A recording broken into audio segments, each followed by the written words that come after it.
Hey guys, Monster here bringing another Dragon Ball Z Dokkan battle video, and so today, as one of the final videos of 2024, I thought we would take a little bit of a look back across the year and just sum up some of the best and worst releases of this year.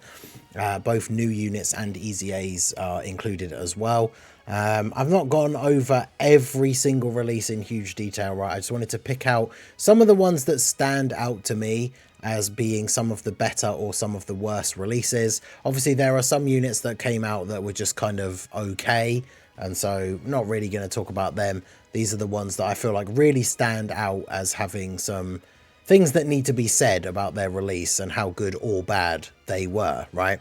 Now, the one thing I will say that I think is good is there are more units to mention for good. I was trying to find an equal number for both, but realistically, apart from some outliers, obviously there were a couple of stinkers, but we definitely have had more good releases than bad, I think, for this year, which, looking back over 2023, it was definitely a hit or miss year, I think, especially with some of the random like Dokkan Fests that released and stuff like that. So I think this year, probably more W's than L's overall. At least remember, when it comes to, we're talking specifically about the quality of the unit themselves, right? Not like, you know, celebrations and things like that, because I know a big thing that I'm going to talk about in the, I'm not sure which one's going to go out first, to be fair, but the video, the community response video, best and worst things of the year. One of the comments I remember already seeing is the fact that the worldwide celebration, a lot of people really didn't like the celebration overall, but the units were really good, right? So my point is that in terms of the quality of units, I feel like this year has been really, really good overall, bar the few exceptions, of course. So we're going to go ahead and talk about them here. We're going to start off with the fun part. We're going to start off with the bad ones. So let me know what you guys think, obviously, down below. Let me know your own thoughts about all of these units that I'm going to talk about and your own picks for best and worst units that came out this year. But we'll start off with Physical Rose, because this one, I think Physical Rose is a bit underrated. I've been a Physical Rose defender since day one. However, the way his release was handled, both on Global and on JP, I think was weird and merits him being mentioned on this list, right? Because he came out as a Global first, which was already surprising because the sync had already been announced towards the end of last year. So we knew that we were working towards, you know, the games being synced up. So a Global first coming out didn't really make a lot of sense unless they were kind of using it as a way to get Global ahead by one, so that then when JP was getting Rose, we could catch up with something that was already out or something like that, because they fit him in between two celebrations that we kind of already knew about. They kind of sandwiched Rose in between those. It was like an extra thing for Global. We didn't get him instead of getting something that was already out on JP. So that could have worked really well, except then they didn't do that. And not only did they release him without a banner unit, he introduced the Super Bosses category to Global, although at the time that category was definitely a bit lackluster, shall we say. And then, of course, it makes his release retroactively seem that much worse. When he then came out on JP and had a banner unit, his passive got buffed, supposedly because that was the way it was always originally supposed to have worked, and it hadn't, and they just hadn't noticed that entire time that he was out on Global. So then he was updated on Global as well, although it was a few days later, I believe. And so yeah, he had a banner unit, he had EZA'S, he had the Part 2 LR with the Cell Max to buff Super Bosses. Like, his release on JP was a lot better. So if he hadn't come out as a Global first, and he just had his release on JP with his updated passive and had then come out on Global either at the same time or, like, you know, a couple of months later or whatever as part of the build up to the sync, I think that would be fine. And he probably wouldn't be on the list at all, because even though, like I say, I do think he's good, I think he's underrated, I definitely wouldn't say he was one of the best units released during the year. So he probably wouldn't be in this video at all if he hadn't been a Global first, which is, you know, as a Global player, sometimes it's hype when that stuff happens, but then when it ends up in the grand scheme of things messing up the overall schedule and everything, then obviously that is very disappointing. So Physical Rose, even though I think he is a decent unit, as the whole point of the video is kind of like worst releases of the year, yeah, it's I think it's fair to include him on here, right? But let me know what you think about Rose down below in the comment section. So next up, we have a unit that I've talked about quite a lot, about how much I do not like this unit. When I've done my most recent top 10 TUR tier lists, he doesn't even make it into my top 10, which a lot of people think is underrating him, but I just think he's terrible. I absolutely hate the way that he's designed. Having a nuking style unit that has a cap on their nuking potential, I think is ridiculous when we have other nuking units that don't have that. But it's not like he's so good all around otherwise that they had to put that restriction on him, otherwise he would be too good. So I really don't understand that. His leader skill is not the best. His celebration wasn't great. Like, we got a few Namek Saga buffs, but it's not like, you know, we got these buffs recently for Buu Saga, and Buu Saga is now one of the best teams in the game. We got these buffs for the Namek Saga, and the team was still not very good. And even with, like, all the best units at your disposal, that team is not particularly great. So yeah, I really do not like this unit. I really don't like his design at all. It's genuinely crazy to me that they managed to release this guy after the worldwide celebration, which, as we said at the beginning, say what you will about the celebration, the units are really good. Then they released this guy, and then straight after him, the next Dokkan Fest that came out was really good. So very confusing. Now, one thing I will say when it comes to the best units, I guess I could get into that when we get to that part, but I tried to limit to like one unit from each celebration, because obviously, you know, you think about like the worldwide again, especially as an example, or the anniversary, we could easily include all of those units in the video, right? If we're just listing off some of the best units that released during the year. So I tried to just keep to one unit from each celebration. But yeah, this guy, not great. Terrible release. I never use him. Namek Saga needs some significant buffs, and then even then, whether he would be on the best version of that team, I really don't know. But let me know what you guys think about Vegeta. Then we have the Aniraza. I thought it'd be fun to mention this guy because he's the newest Battlefield LR. Battlefield LRs continue to get more costly when it comes to the Battlefield memories, and yet this guy is awful. Especially because, of course, you know, the way Battlefield LRs work is still an incredibly outdated and flawed system where only one copy is available.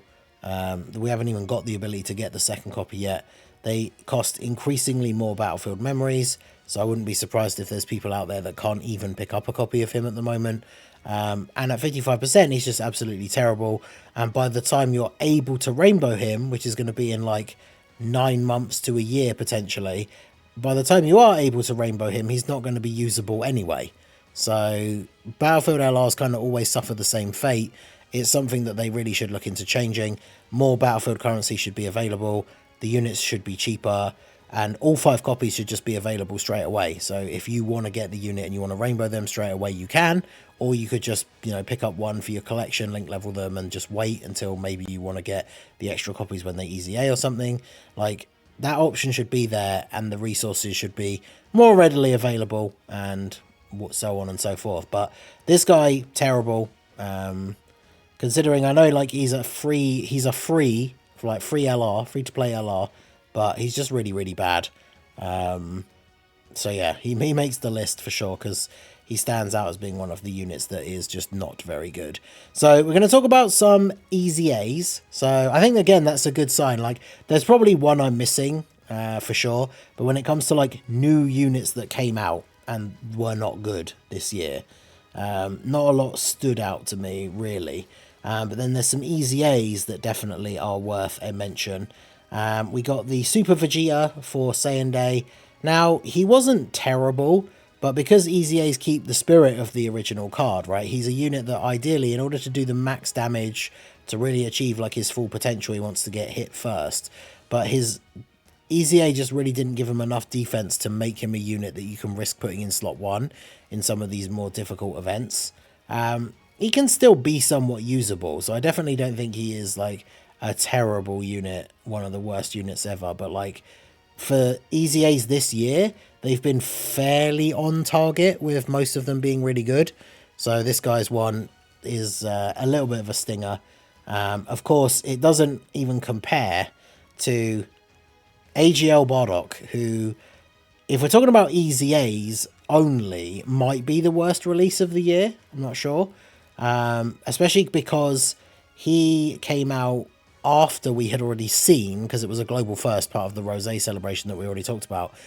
We'd already seen the Kefla EZA, which obviously, again, like, it was a global first. So technically, this EZA, if we just think about JP, like, this EZA technically was first, because then JP got Kefla later when they eventually got Rosé.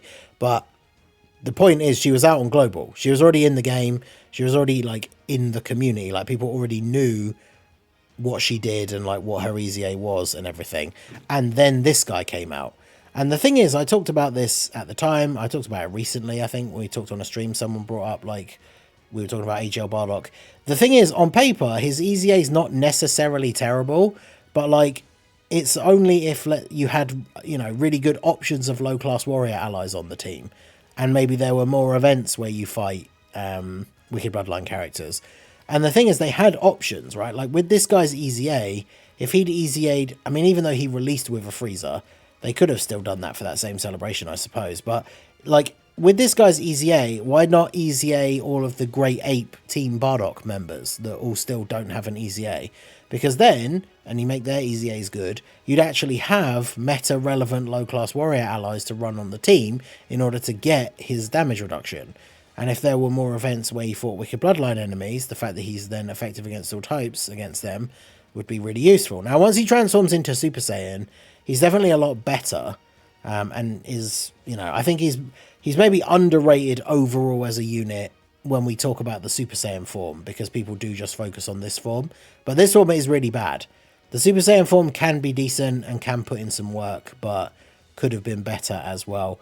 But like I say, I think in terms of Dokkan Fest EZAs, because there definitely were some other bad EZAs for sure, but for Dokkan Fest exclusive, like TUR EZAs, I think this guy probably has to be the worst one of the year, I think.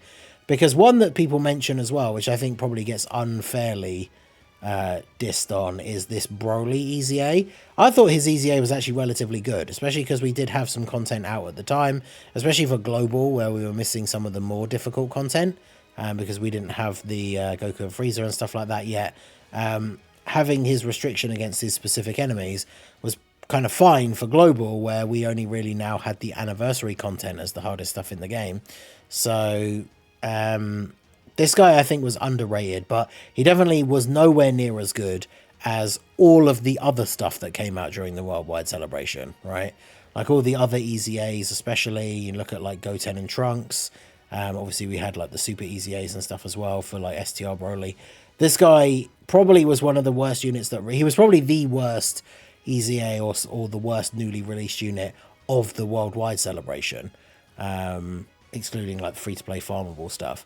So I think he gets unfairly ragged on a little bit, but if we're going to talk about some of the worst releases of the year, with everything else in the Worldwide Celebration being so like top tier, this guy probably does deserve an honourable mention. But now let's get on to the good stuff. So like I said, actually no, wait, oh no, there's one more thing to mention. I brought these guys up as an example. Physical Mighty Mask, but this category, this final one here for the negative side, is almost every single World Tournament EZA. I picked this one out because I remember them being specifically bad, but my goodness, the World Tournament EZAs recently have been absolutely awful. There's only been maybe one or two, maybe three at most, of all of the World Tournament EZAs that are actually good and actually became worthy of a spot on their like meta teams. So it just makes you wonder what their thought process is behind the design of these units, because yeah, I know they're free to play, but what's the point? Why even bother? Like, why even give them an EZA, but then they're just not good and like not runnable in anything even remotely difficult? So yeah, it's not just Physical Mighty Mask. This entry, the final entry for the worst releases of the year section, is going to be the almost every World Tournament EZA. So now we'll move on to the more positive stuff. These are some of the best releases of the year. Like I said, I've limited them to one per celebration if possible. And there's a couple of EZA'S thrown in as well. There were some really, really good EZA'S. This is what I said at the beginning, is there's been way more good than bad. So I didn't want to pick like 30 good things, which is why I tried to limit it by celebration a little bit. But we'll start off, and they're not in any order, but start off with Super Saiyan 3 Angel Goku. This guy really good, uniquely named, like we needed a new Angel Goku for a while. Super Saiyan 3 buffs, had a good leader skill. Really, really good unit. He was #1 on my top 10 TURs list for quite some time. Absolutely fantastic unit, very versatile. Lots of different like things you can do with him. Put him in slot 1 for the extra defense capabilities, or on turns where you can put him in slot 2 or 3, he can do big damage and extra attacks and stuff like that. Just a really, really good unit, really fun.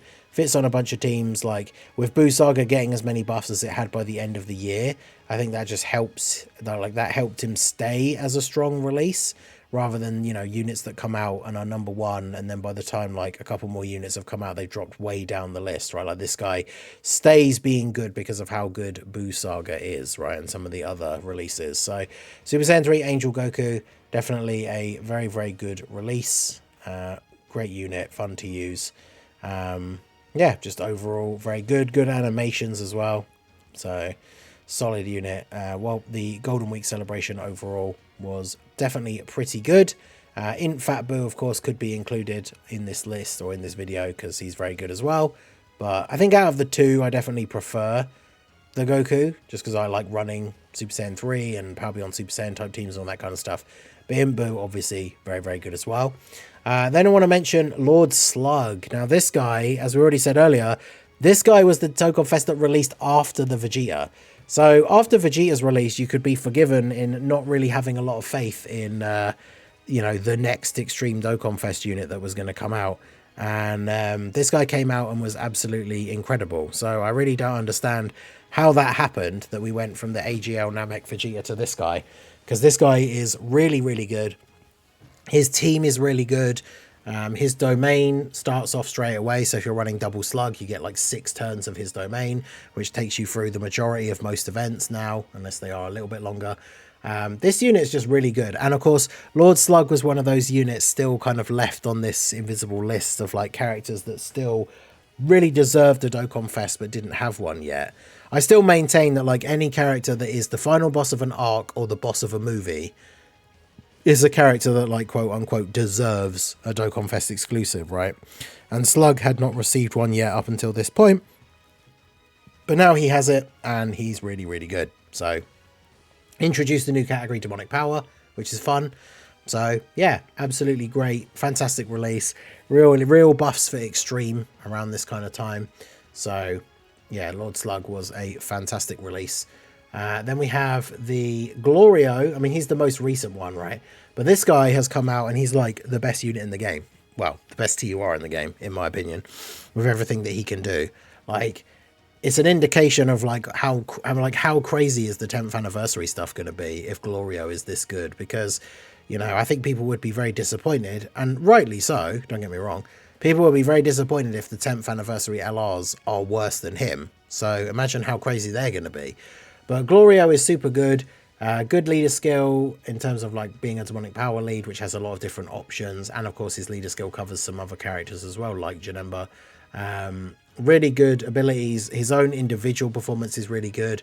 And then he can provide insane support, which can make some of the other units on the team look absolutely crazy. Very, very good release. The only downside, the only negative thing about his release is the time. The timing, right? A month before the anniversary, because I know a lot of people will have skipped him to continue saving for the anniversary, which is probably a wise choice, but feels bad because you have to skip such a good unit. So Glorio is absolutely fantastic. Definitely one of the best units to release during the year. Then we have the Super Saiyan 3 Gotenks. Gotenks fans out there, we finally got the LR Gotenks. He's really, really good as well. Him and Glorio, like, you can tell they've been designed with future difficult content in mind, because they're both really, really good. I mean, Gotenks, if you get the RNG for that extra defense proc, is almost invincible against super attacks. And then especially if it's a Ki Blast super, he basically is invincible against them. So He's really good. He can do tons of damage. He's got a really good combination of abilities for an LR extra key per orb. If you get the 18 key, you get a guaranteed additional. If you get 24 key, you get guaranteed crits. So the amount of damage that he can put out is absolutely insane. This unit is really, really good. Good animations. He's got a fun OST. Like, everything about this unit I just really like. And yeah, he is very, very good. Definitely one of the top releases of the year, coming out as the December Carnival. Majin Buu Saga getting a 200% lead was really, really good as well, because we had a lot of characters that dropped that weren't on the 200% leads of characters like AGL, Super Saiyan 3, Angel Goku, which isn't the end of the world if some characters on the team are only getting a 170, but this guy dropping with Buu Saga 200%, so you could just combine all of the best characters in that category onto the team, and they're all getting the full 200 leader skill. Like, that team is just ridiculously good now. That team can steamroll most events in the game, right? So this guy, super, super good. Very good release. Definitely one of the best units for the year. Now, for the worldwide celebration, I decided out of the 4 units to pick Tech Broly. Don't get me wrong, like, the physical trio, really, really good, although I feel like they are starting to drop off. I mean, I've definitely died with them more times than I have with Tech Broly. There are certain situations that don't work out too great for them, but they are really good. The amount of support they provide the whole team is like one of the reasons why Glorio is so good. They are still a very, very good unit. Family Kamehameha Gohan obviously is a really good unit as well. Can have one of the hardest hitting attacks, right, with the crazy fully charged Family Kamehameha. Int Broly, really good. Like, Int Broly obviously has the better leader skill because he can make a really fun team that isn't just movie bosses, and Int Broly himself is really good. But Tech Broly is just insane. Like, he's one of those units like AGL Golden Frieza back in the day, where it's like you throw him on any team that he's on, and he can just be an unkillable slot 1 tank on turn 1. Then on turn 2, he transforms, and he's still really tanky for his second and third turn, whilst being able to do some big damage, doing an AoE, which, if that's relevant for the particular event, obviously can be helpful if there are multiple enemies. Then he has the active skill, which has like no condition, it's just the next turn after he transforms, so you basically always get to use it. He's just an absolutely fantastic unit. And out of the 4 worldwide celebration characters, they're all really, really good. But if I had to pick one, like if I could only have one of the 4, I feel like it would be this guy, just for those reasons. I don't know. Let me know what you guys think, but I feel in terms of individual performance, especially, like, he is the best one. But, you know, I could see it go either way with a couple of them, but let me know your thoughts. Tech Broly, I think, is just absolutely fantastic. The Broly unit that we all wanted, right? Absolute god tank. But yeah, he's just really, really good. So Tech Broly, definitely one of the best releases of the year. Then we have, of course, how could we not mention the man himself, kicking off 2024, really, when it comes to Dokkan for JP. And that is, of course, Beast Gohan. The memes, you know, for some reason, Dokkan waited ages to actually have playable Beast in the game.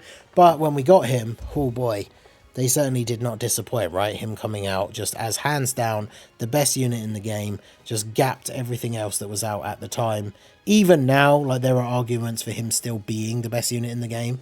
I mean, a lot of people don't like him because of his design being very, like, because he is so overpowered. Like, I've seen people call his design boring, which, I don't know, he's got some interesting facets to his design, right? Because he wants to get hit first in order to do more damage. He's not just like a brainless unit. You throw him on anywhere on the rotation for the turn, and he's always doing the same things, right? Like, you want him to get hit a few times first, which obviously can play into him getting some big buffs on his active skill turn where you get the taunt. So then ideally you put him in like slot 2, so he's getting all of the attacks from slot 1 pre and post, like the slot 1 character. All those attacks, which gives him the build up. Having the taunt ability, obviously very, very powerful, like protecting the team. So running double beast team, you get that 2 turns of that. His leader skill, very good, of course, as well, because superhero, very strong category. Beast Gohan, like I said, still arguments for being the #1 unit in the game. So, of course, one of the best releases of 2024. And just having Beast in the game, right? For all the superhero fans, for how long we had to wait, Legends got... Did they get the second Beast Gohan before Dokkan got the first one? I think they did. And then, yeah, like other games, Heroes, I think, got a Beast before Dokkan. So I don't know why they took so long, but at least when they finally did it, they did it right, and he was really, really good. Probably one of the best releases of the year, and it was right at the beginning to kick it all off, so good start for 2024. And then a couple of EZA'S I wanted to mention, just very briefly, because they're both still very, very strong and very high, like very much on the top 10 lists, is AGL UI Goku.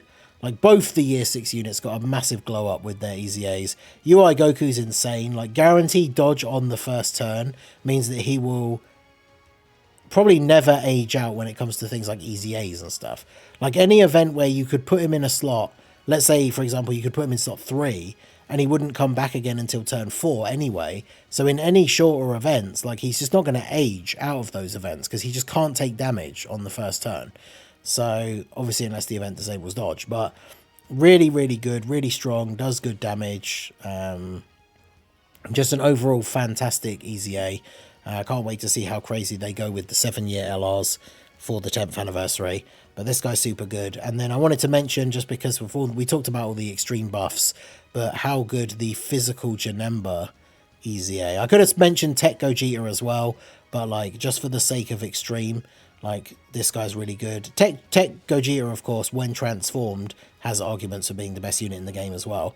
But yeah, physical Super Janemba, super good EZA. He's a unit that on release, I think some people underrated. Like, he's very good, but parts of his kit were a little bit wonky. So he got a really good EZA in the sense that they just fixed a lot of those issues that he had pre-EZA. And then in the process, they made him an absolute beast as well. So yeah, definitely one of the best releases of 2024. Like I said, there's still plenty more that we could have picked from, but these were a handful of the ones that stood out to me. Like I said, there's probably some that I missed, so I'm looking forward to you guys letting me know down below in the comments who you think some of the best and worst releases of the year were. I'll definitely be reading through the comment section later on and replying to some of those, because I'm interested to see who you guys picked out. There's probably, like I say, a bunch that I forgot that I should have mentioned, so I'm looking forward to seeing what you guys have to say. But yeah, so very interesting releases this year. Hopefully we keep that same energy going into 2025. If we do this kind of video at the end of 2025, we hopefully don't have many bad ones to mention, and it's all good. That would be the ideal, of course, but I guess we'll have to see how it goes. So like I said, let me know what you guys think down below, the best and worst releases of the year. Thank you all for a great 2024. I hope you all have a fun New Year's, whatever it is you're doing. I won't be live at all on New Year's Day, but we will be back, of course, in the new year with more content. And yeah, I hope you guys enjoy whatever it is you're up to today. That is going to be it for the video. This has been the Master Ningen. Smash that like button, subscribe to the channel if you are new. Check out the links down below, and I will see you in 2025. Have a good one.